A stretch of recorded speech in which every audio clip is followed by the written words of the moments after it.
Hi, I'm Alyssa Lee, a ninth grader from the Webb Schools in Claremont, California. And hi, I'm Alexander Lee. I'm currently a 10th grader at the Webb Schools in Claremont, California. I would like to present our project titled Measuring Fall Risk Using the Internet of Things Automatic Chair. Here's our abstract. And the problem we're trying to solve here is that falls are extremely dangerous in older adults and it's also extremely expensive. Two common tests used to assess fall risk are the 30-second chair stand test and the 5-time sit-to-stand test, which office staff manually test patients with. However, these measurements are both labor-intensive and provide limited data. There have been existing medical devices created for these tests, but they were either required external devices or they're too cumbersome for patients to perform.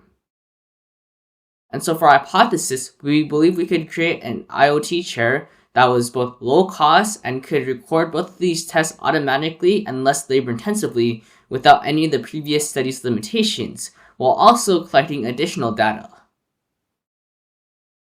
And so for the materials we use a standard chair, 4 pairs of weight sensors, 4 HX1111s, an ESP32 microcontroller, and various different coding languages. And so for our procedure, we mounted each weight sensor to a corresponding leg and connected the weight sensors to the HX711 and then to the microcontroller. The microcontroller then sends that information to our server, which can display the data on our website that we created. And so for our procedure, the clinical trials that we used to test our device included all adults aged 18 years old and older who met certain prerequisites. They were given a questionnaire and we measured their vital signs. Afterwards, we gave them instructions about the 30-second and 5-time tests, and we had them perform the 2 tests on our IoT chair while we visually measured the performing it in order to compare the results between the IoT chair and the manual test. The results of our clinical study was that 102 participants were recruited. However, not everybody was able to complete the 2 tests. Our IoT chair was able to automatically record the data.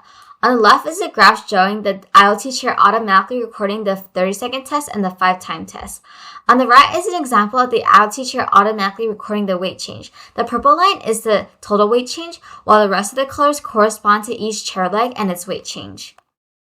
This slide is an example of showing that the IoT chair is just as accurate as a traditional observer method. This box plot shows that the 50% quartile range is overlapping the other quartile range, therefore they're not statistically different, meaning that the IoT chair is just as accurate as a traditional observer. This is the same for the 5-time test. The observer and the IoT method produce similar results. However, the IoT chair has more advantages. For example, it's automatic and reliable, is less labor intensive, is a low cost to produce, and easy compared to other studies. Additionally, the IoT chair has more data collection as it shows the weight on each chair leg and sit-stand interval for each cycle.